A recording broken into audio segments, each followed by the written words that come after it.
এই 13টা মাংসের দাম হচ্ছে 39,000 টাকা। সার্ভিস করতে গিয়া আমার সুপারভাইজারের হাত থেকে একটা পড়ে যায়, আটকায়া বাকিটা খাইছি, তারপরে ওইটা দইয়া খাইছি। গরুর মাংস কিন্তু। যে হোটেলে কাজ করতাম, এক কাপ চায়ের দাম হচ্ছে 300 টাকা। প্লেস ম্যাটার করে, কোথায় বিক্রি হচ্ছে, কে বিক্রি করতেছে।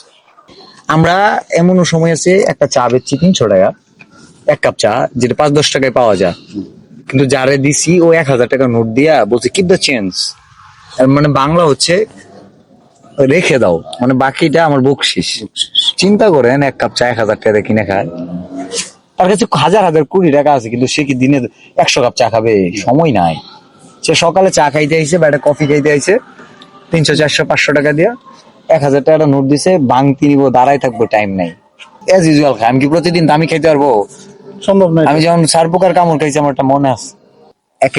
এক পিস মাংস 250 গ্রামও না, 200 গ্রাম, 200 থেকে 220 গ্রাম, দাম কত জানেন? 3000 টাকা। তো আমি তুর্কিস একটা গ্রুপ আসছে, ওরা টোরে আসছে না, রোহিঙ্গা ক্যাম্পের একটা প্রোগ্রাম আসছে, ওরা ভিজিটিং কাজ করে। 13টা মাংসের দাম হচ্ছে 39,000 টাকা, 13 পিস মাংস, সব মিলিয়ে 2-3 কেজি হবে। 3000 টাকা গরুর মাংস কিন্তু। তো এই সার্ভিস করতে গিয়া আমার সুপারভাইজারের হাত থেকে একটা পড়ে যায়, মানে ফ্লোরে কিন্তু ময়লা না অল টাইম, কিন্তু ব্যাপার হচ্ছে পড়ে গেছে। যে একটু একটা মাংস 3000 টাকা দিয়ে 6 কেজি গরুর মাংস পাওয়া যাবে না?